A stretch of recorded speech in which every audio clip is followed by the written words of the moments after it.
essay questions. I should finish that. I think by tonight I don't have anything else to do after my class today at Cal Poly, so I should be, well, depends if these text messages stop coming in. So I should have those done by tonight. Okay. Any questions on the calendar, on the due dates, on the assignments that are coming up?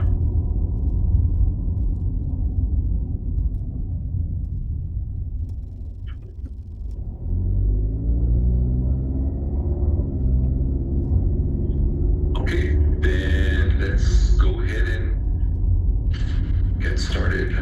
Where's mine? Okay. Can you discuss the written assignment number 2? Sure. What do you want to know, Edward?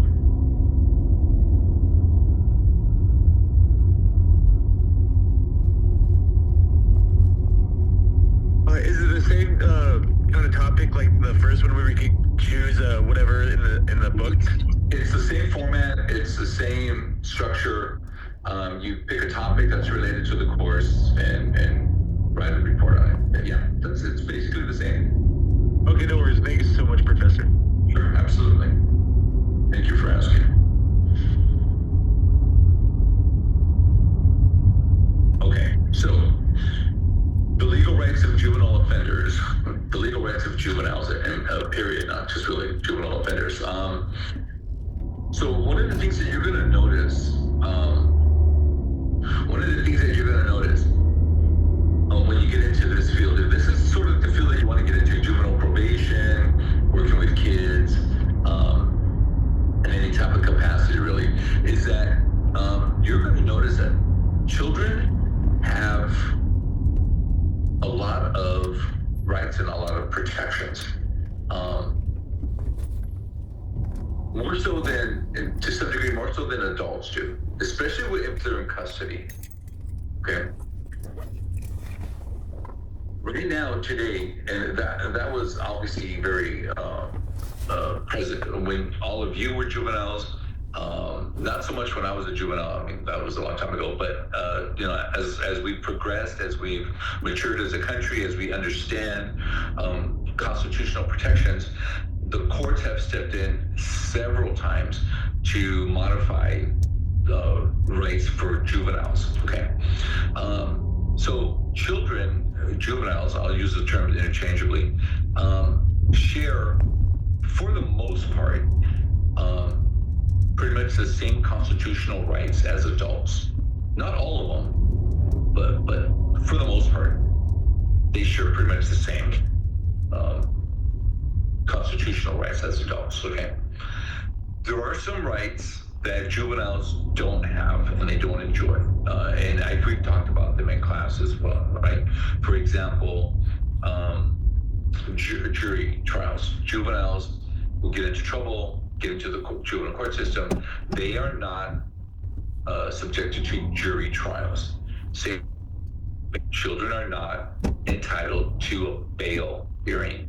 There's no bail in juvenile court, okay? So what I want to do is I want to really kind of take a more of a systematic approach into looking at some very important cases that specifically impact juveniles. And some of these cases I would describe as monumental, fundamental, significant cases for juveniles.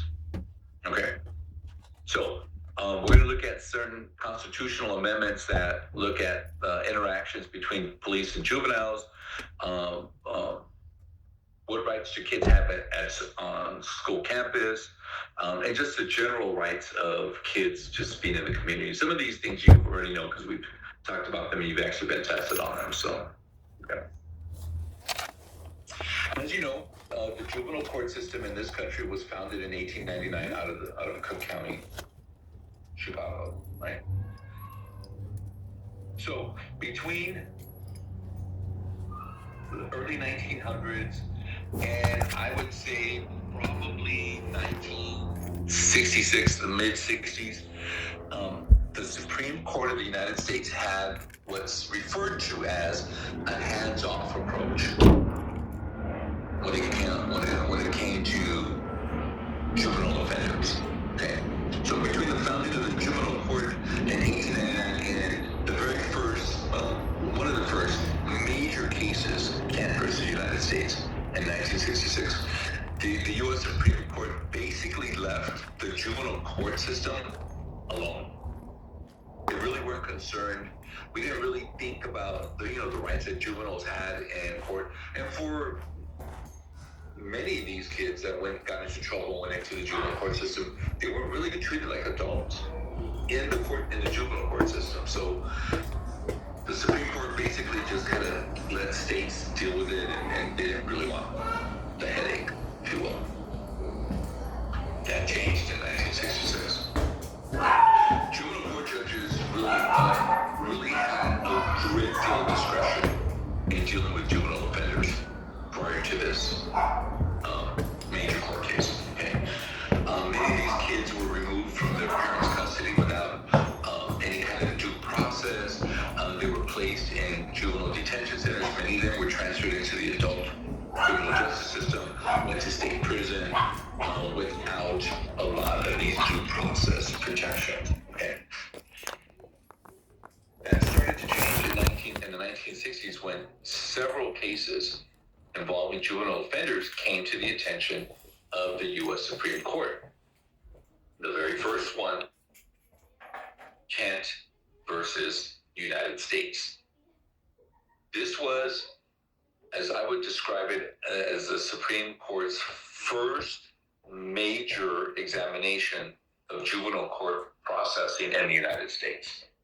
Kent versus United States. So this case dealt with this 16-year-old kid named Morris Kent, who was transferred to the adult court based solely on his probation file, his social service file, they call it. It's a probation file. Okay, he didn't have a hearing. He didn't have an attorney. He didn't even have access to any files, any statements of the judge's reason. He was just sent over to the adult criminal justice system. Now, I mean, the charge that he was facing, it was pretty serious. He was facing a rape charge. He was charged with rape. Pretty serious, obviously, right? So, this case was significant because the Supreme Court, for the first time, said that due process entitles certain minimum safeguards, even for kids. And here's the three that the court ruled at this time, the first case, 1966. Number one, they have to have a hearing.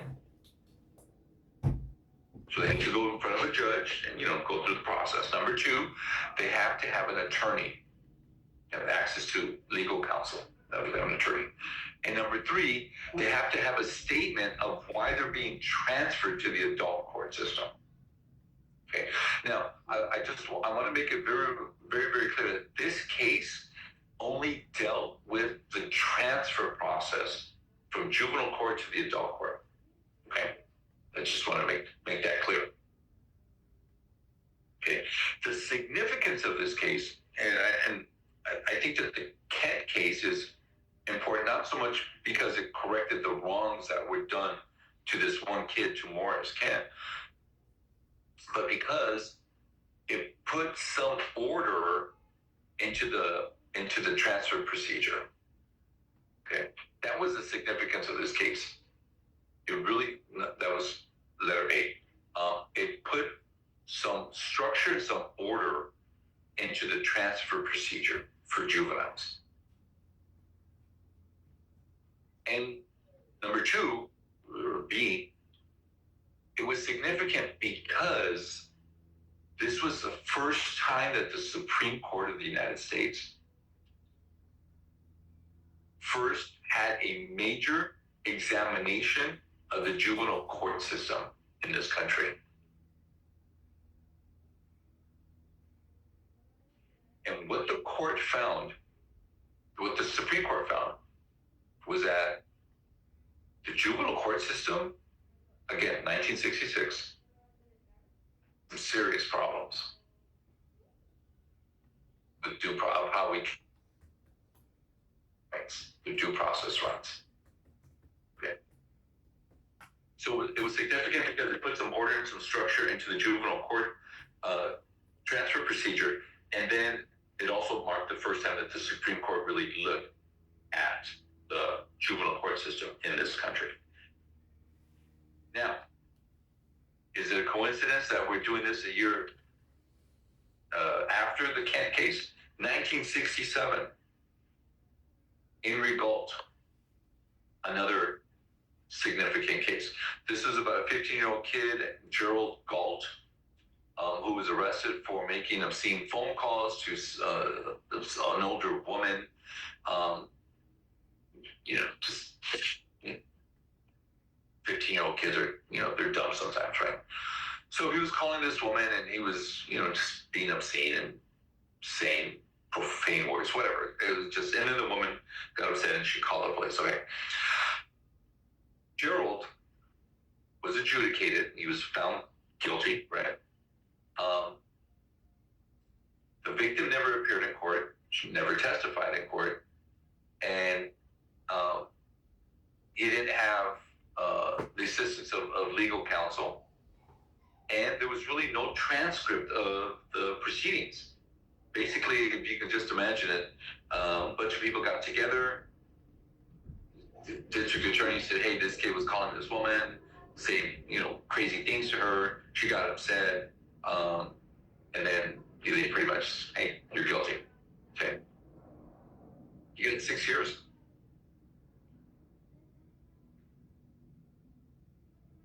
If this kid, Gerald, was 18, and he was charged in the same process, right, with making obscene phone calls, he would have been sent to jail for 2 months, paid a $50 fine. Not a big deal, right? But because he was a kid. Yeah. Professor, why is it harsher because he was a kid? Because there was no structure to it, to the juvenile court system. Remember that the judges had a lot of discretion at this time, right? As an adult, they had more due process rights. They had more constitutional protections. Kids didn't. Remember, this is not the mid 1960s. So judges, the juvenile court judges pretty much had free reign to do anything that they wanted to, within reason, of course. Right? So they just kind of gave them what they wanted. The judges gave Pretty them much. the sentences, whatever they wanted. Yeah. Yeah, 6 years for making obscene phone calls. Ridiculous, right? Who would stand for that now, right? Nobody. Of course, right? Thank you. Sure. So, the Supreme Court, Henry Galt, in this case, argued that the due process rights would not hinder, but actually assist in the parents' patriarch philosophy, meaning that, no, I'm sorry, not the Supreme Court, the juvenile court said that even if the kid had due process rights, it wouldn't matter because the court, based on the philosophy of parents' patriarch, we have a responsibility to take care of this kid, right? That kind of mentality. We have to make sure that this kid doesn't reoffend again, that he's a model citizen, he grows up, all this other stuff. It was ridiculous. So, this case was significant because it affirmed that children have Fifth Amendment privileges against self-incrimination. This idea of you have a right to remain silent, stop talking, because the more you talk, the more you're going to get yourself into trouble. Kids have that right now. Right? So, juveniles now have Fifth Amendment privilege against self-incrimination, the right to remain silent, and then Sixth Amendment protection, right? Which means that they have a right to have adequate notice of the charge against them. They have a right to confront and cross-examine their accusers, which in this case, the victim didn't even come to court.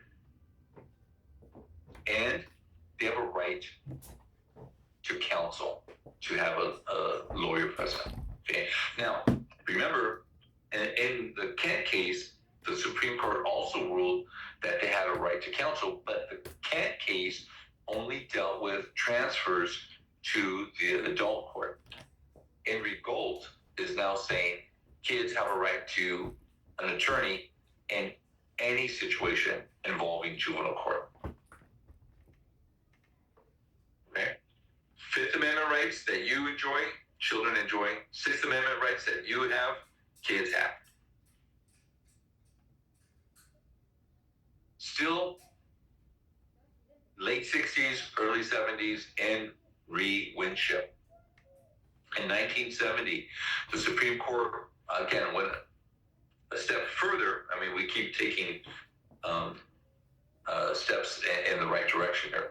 They went a step further. So in the case of Henry Winship, it was an appeal of a New York case involving a 12-year-old boy who had stolen about $100 from a woman's purse, from a locker of some sort or other. It's about $100. The Supreme Court turned its attention to the issue of proof. What standard of proof, meaning how strong a case must be proven in order for a kid to be adjudicated, to be found guilty in juvenile court, right?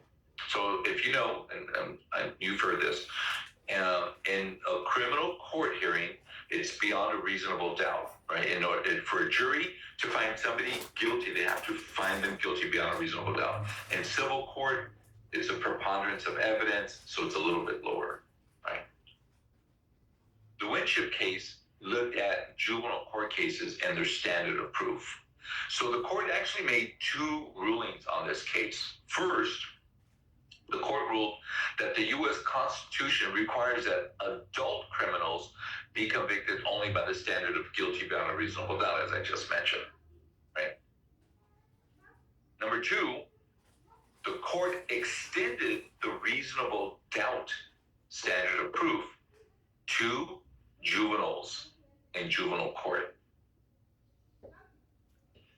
Whenever there was a possibility of a kid being locked up, like for example in what they called training schools back in the days, any kind of locked facility, juvenile hall, camps,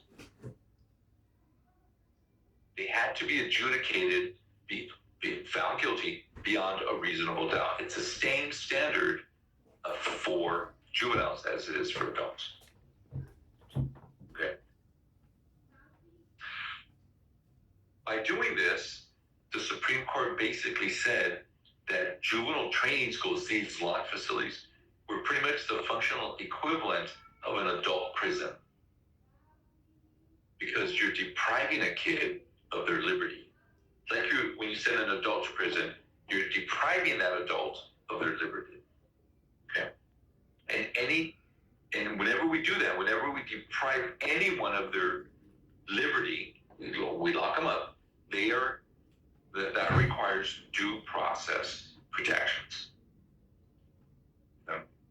So now, as of this case, kids now have the standard of proof the same as adults. Okay. Very significant rulings. Very significant rulings. 1971, here it is, a year later. You see, look at the time frames. That's significant. So, 1971, the Supreme Court took up the case of a juvenile's right to a jury trial, which we talked about, in the case of McKeever versus Pennsylvania. In this case, the Supreme Court declined to go so far in extending adult rights as to grant juveniles a right to a trial by jury. One of the constitutional protections that juveniles do not have that adults have. Okay. And here's the reason why.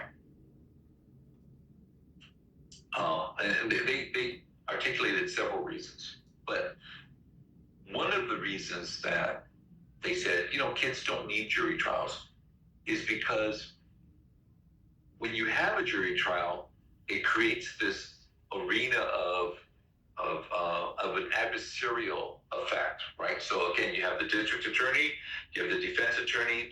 They're one's trying to prosecute and convict, the other one's trying to reason and go for a non-conviction. So it's very adversarial, and the jury is part of that adversarial process.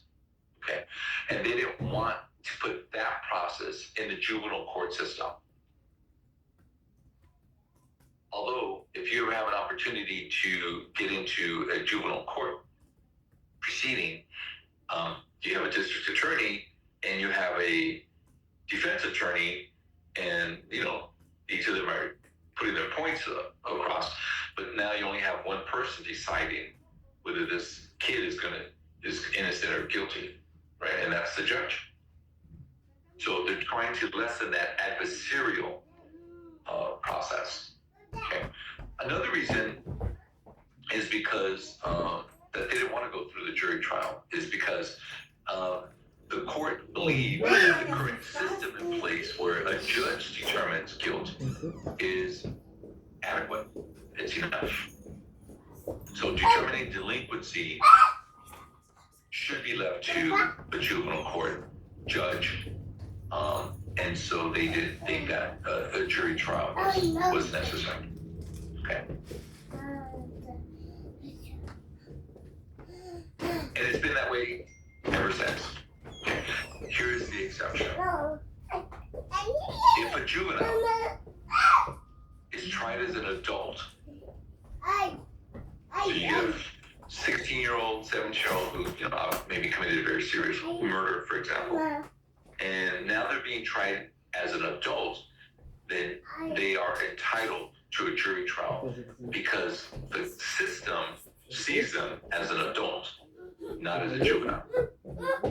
Okay, so that would be the exception as to when a juvenile gets jury trial.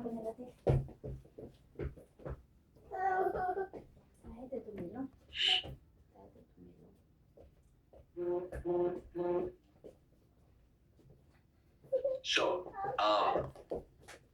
these 4 cases that I mentioned, the Kent, Henry Galt, Winship, and the McIver case.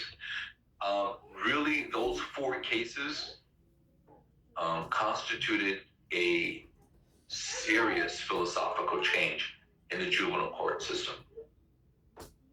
Together, these 4 cases forced the juvenile court to at least acknowledge that juveniles deserve many of the same due process protections as adults.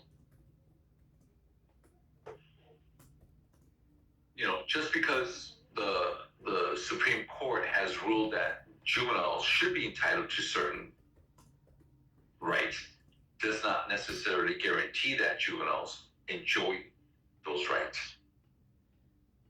One of the things that I can tell you, because I saw it firsthand in my years of working in juvenile probation, is that kids don't always get the best legal representation in juvenile court. Okay, there is some evidence, there's some research that shows that many children, many of these kids who waive their right to legal counsel have an attorney, and they're usually public defenders. I'm not criticizing public defenders, but these are individual lawyers who have very high caseload numbers, and it really prevents these lawyers, these public defenders, from representing the kids in a very effective manner. I saw this in juvenile court all the time, with this this public defender is assigned as juvenile, and they met for the first time about 15 minutes prior to the court hearing. Public defender doesn't know anything about this kid, only from the report that was submitted to the court. It happens a lot. And I'm sure it happens a lot in adult court, right? But it happens a lot in juvenile court. So just because they have these rights doesn't always necessarily mean that, these juveniles are guaranteed these rights, that they're going to enjoy these rights. There's a lot of things that really hinder that process. Okay. So those 4 cases pretty much set the foundation for many other significant court cases that have come since. And here's a couple of examples. The death penalty. That was a big issue. United States was, I think, one of 7 countries in the world that executed juvenile offenders. We didn't execute them when they were juveniles. I mean, they were adults when they were executed. They committed the crime when they were juveniles. And so, and we executed many juvenile offenders. That stopped in 2005. Roper versus Simmons, again, a case that I would describe as very significant case. And this is when the Supreme Court in 2005 ruled that the death penalty is unconstitutional for juveniles. We no longer subject juvenile offenders to capital punishment in this country, which is a good thing. So then we had to turn our attention to life without the possibility of parole, which, I mean, if you think about it, equals a death sentence, but I mean, it's going to take you a long time in prison. Okay, so can we sentence juveniles to life without the possibility of parole? And the court said, and this was over the course of 3 court rulings. Final answer is no, we can't. But it took 3 court rulings to get there. So in Graham versus Florida, this is a 2010 case. The Supreme Court ruled that life without the possibility of parole, we call them LWOP, that sentence is unconstitutional for a juvenile offender who did not commit homicide.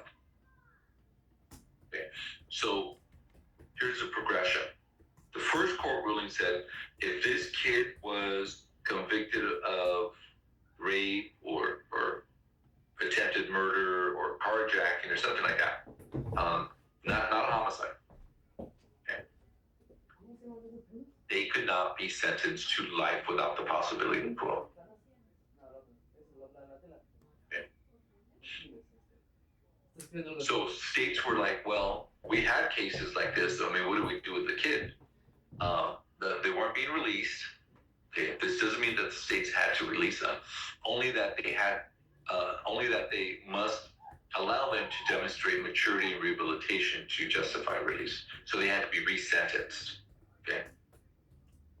But the court did say that life without the possibility of parole is still constitutional for juveniles who commit murder. So as of 2010, if a kid committed murder, they could still be sent to prison for the rest of their life. Okay. That changed 2 years later. Yes, courts can come back and reverse decisions. Yes. Miller versus Alabama in 2012. The Supreme Court banned mandatory imposition of life without the possibility of parole for juveniles. Okay.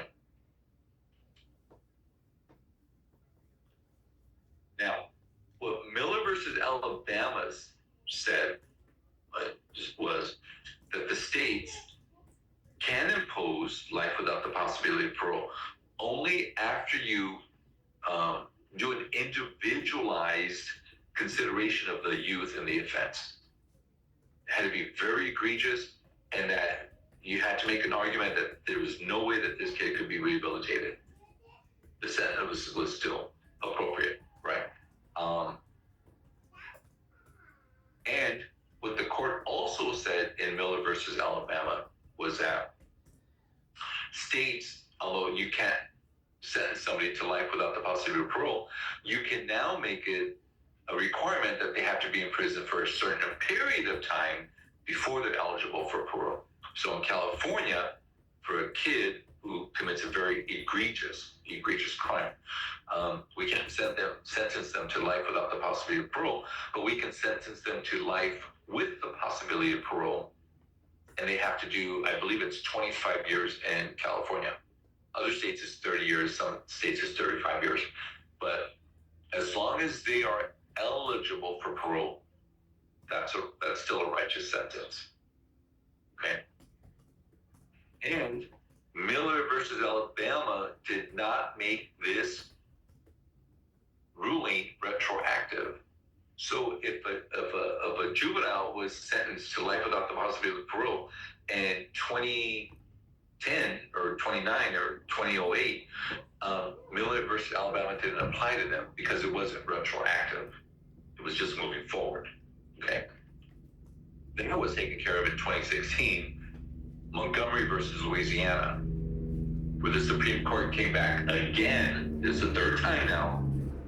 And the court ruled that Miller versus Alabama does apply retroactively to youths previously sentenced to life without the possibility of parole. So now, any kid in any prison in any state who was sentenced to life without the possibility of parole can now be resentenced to life with possibility of parole. Okay. So Montgomery versus Louisiana was significant because it made the Miller case retroactive. So everybody now was resentenced. Any juvenile was resentenced. So that was significant about Montgomery versus Louisiana. So these are the three court cases that really dealt with life without the possibility of parole. But it actually started with the Roper case dealing with the death penalty for kids. If you're interested in reading about, or even writing about it, a really interesting story about this, if you Google the case of the Washington, D.C. snipers, Malvo and, what was the adult? And one was a kid, 17-year-old kid who were I think it was Muhammad. Well, it was Malvo is that and the last Muhammad. name? John Muhammad and Malvo was the names of the two people, right? Yeah, I believe so. Yeah. Okay. And the adult was already executed. They executed him. But the juvenile, because he was 17 at the time of these killings, and there were multiple killings, he was sentenced to LWOP out of, I think it was Virginia. And Maryland also sentenced him too, because they did killings all along the East Coast. Maryland, Virginia, and I think Washington, D.C. And so then this case was passed by the Supreme Court, and Virginia pushed back and said, no, we're not going to resentence him. And they went back and forth, and it was going to go up to the U.S. Supreme Court, but I think it got resolved where Virginia backed down eventually. But Virginia was saying, no, we're not going to resentence him because of just the egregiousness of this crime, these killings that were taking place. So, very interesting case.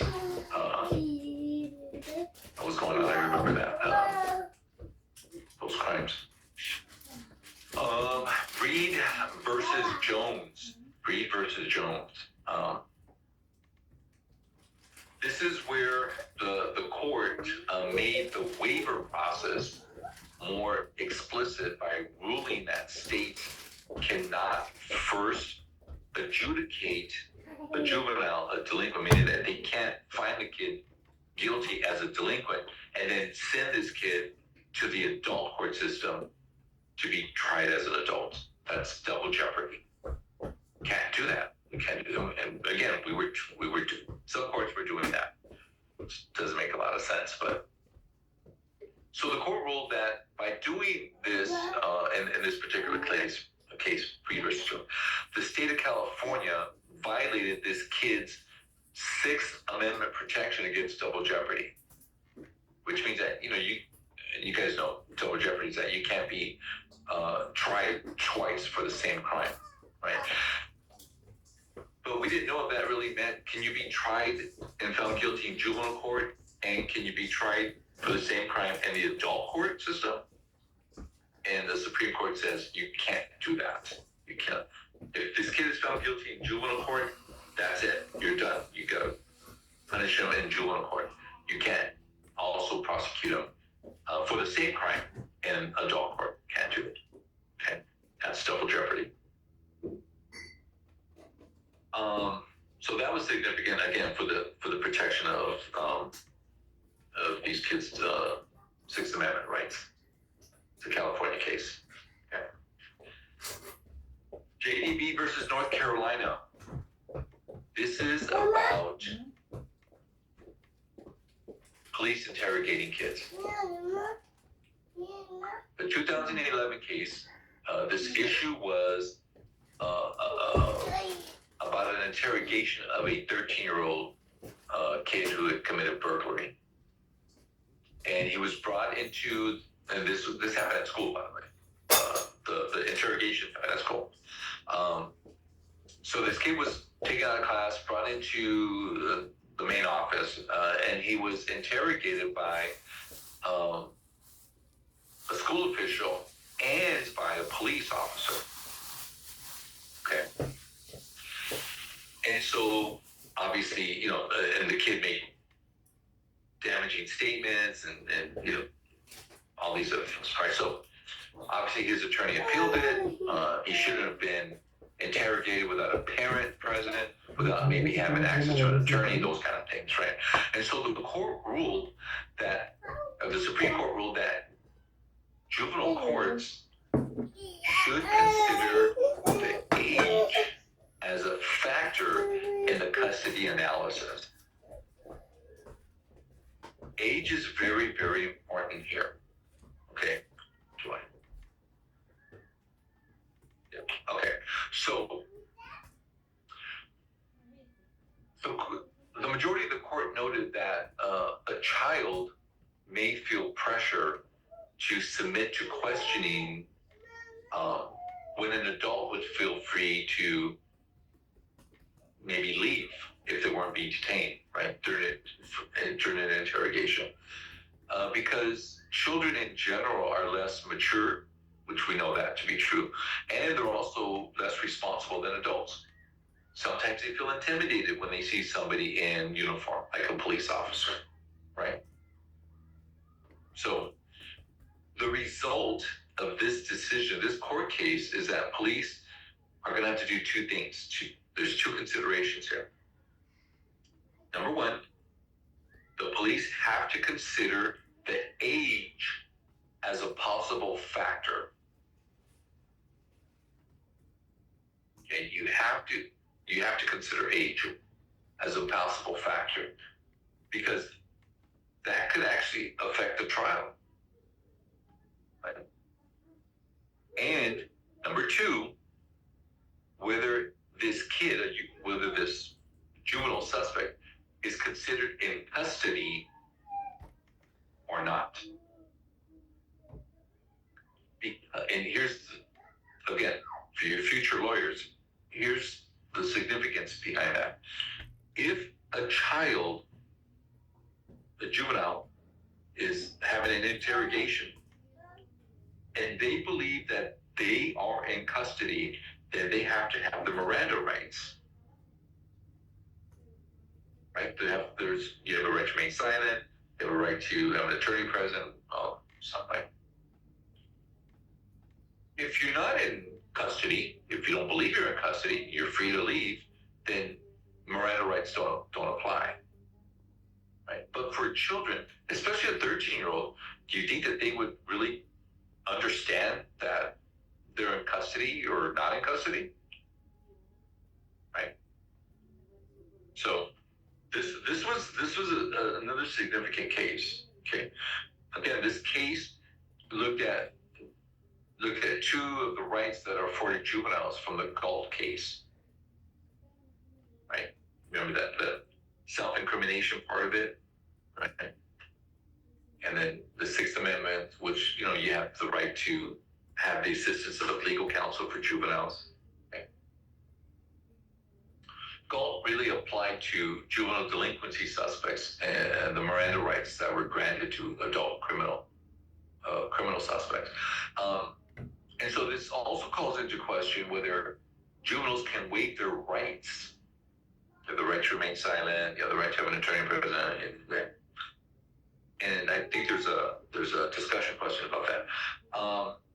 And we went back and forth. Do kids understand what the legal significance of waiving their rights? Okay. And for a lot of kids, we understand that they don't. Okay. In California, Senate Bill 203 was passed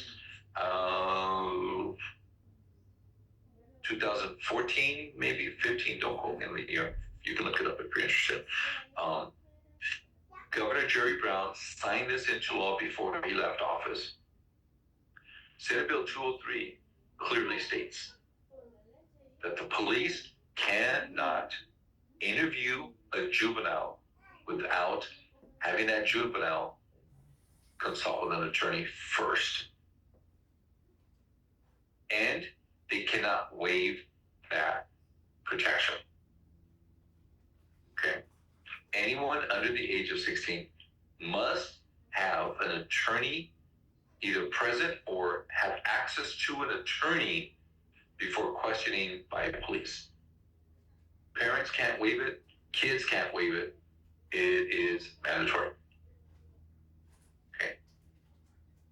There's a couple of exceptions in that law, and one of them is it doesn't apply to probation officers. So if the kid's on probation and I'm their probation officer is 14, I can still talk to that kid without an attorney.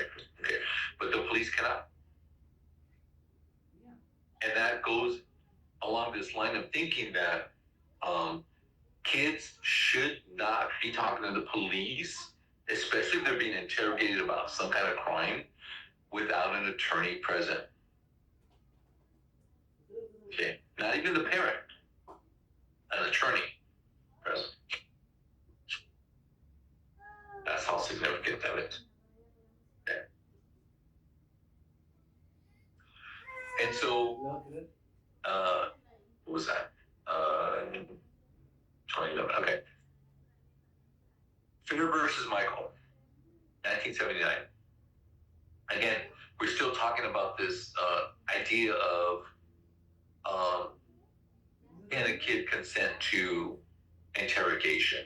Okay, so in this case, there was a juvenile murder suspect who consented to an interrogation after he was denied the opportunity to consult with his probation officer. So the kid asked the police officer, I want to talk to my PO, and the police officer denied him that opportunity. Okay. The Supreme Court ruled that there is no constitutional mandate to allow any suspect to speak with their probation officer. Okay. The rationale of the court was that there was the Sixth Amendment specifies the right to an assistance of counsel, to have an attorney present. The court viewed the request to talk to his probation officer is basically the same thing as talking to the police. We're a law enforcement officer. Okay. The probation officer is probably going to want to prosecute that juvenile who has violated his probation. So that doesn't provide any protection to the kid. The court also ruled that the child can the juvenile can voluntarily waive his or her privilege against self-incrimination without first speaking to his or her parents and without consulting an attorney. Okay. In such a situation, the juvenile court judge has to evaluate two things. One is what's referred to as the totality of the circumstances.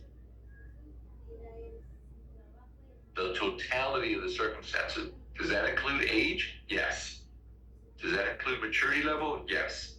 Does that include the crime? Absolutely.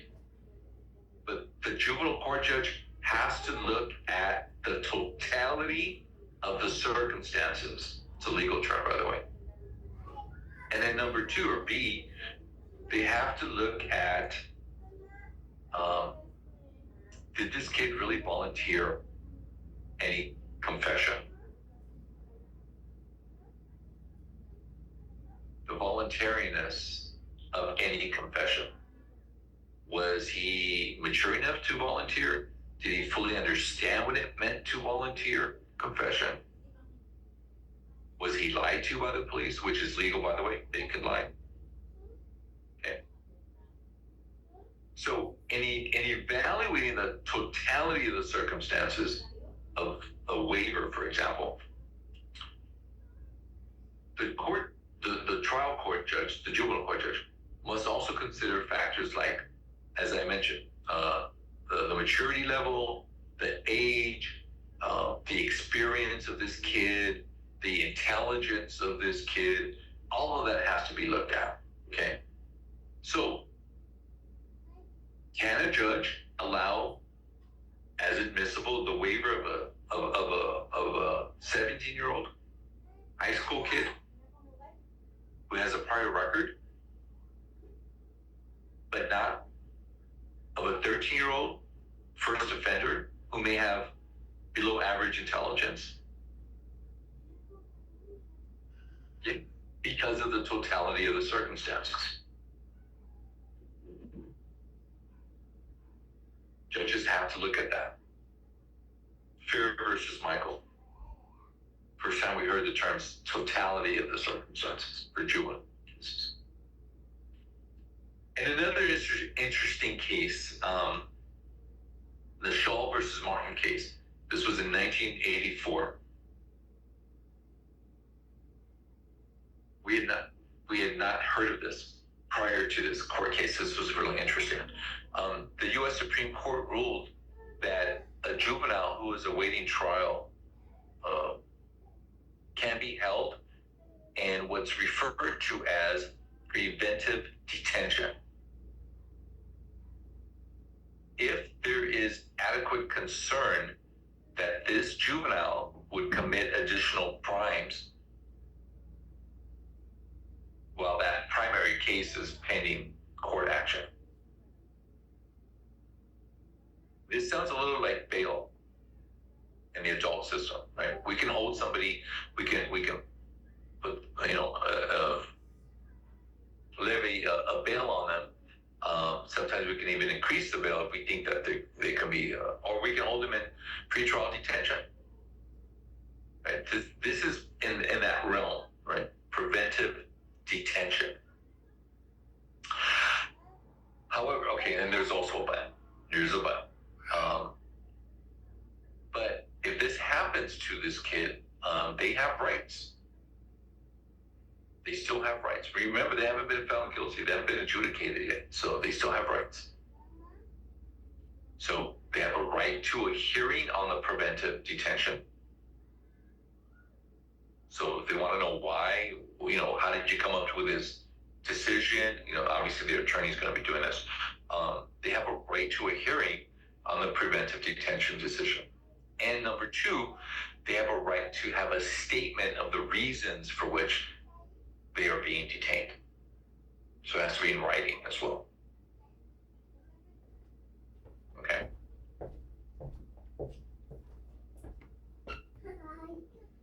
The foundation behind this, according to the Supreme Court, is that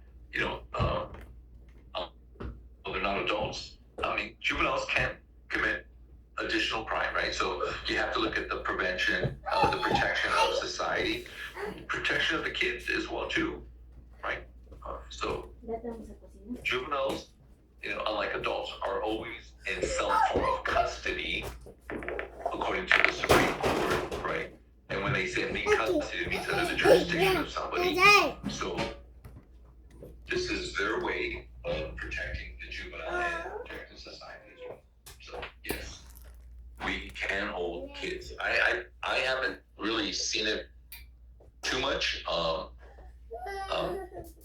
in preventive detention. The only one time that I can tell you for a fact it happened is there was a juvenile female who was testifying in an adult case. She wasn't arrested or in detention. She was a witness in a gang drive-by shooting in which somebody was killed. So the police arrested the shooter, and she was a witness. She was brought into the adult court, and the adult court judge detained her in juvenile hall for her own safety. I saw that happen one time. So she wasn't happy about that. So I'm going to go ahead and stop here under search and seizure. We'll get into this on Wednesday. Remember, on Wednesday I won't be here. I'll record the video and I'll upload it. You guys can watch it at your leisure. Don't forget about the quiz. Opens up at 11:30 today. And then you have your extra credit quiz on Wednesday. Yeah, I think that's pretty much it. Okay. All right. Have a great day, everybody. Reach out if you have any questions. I will have office hours on Wednesday, though, so I will be available Wednesday if you need to talk to me. Okay. Take care.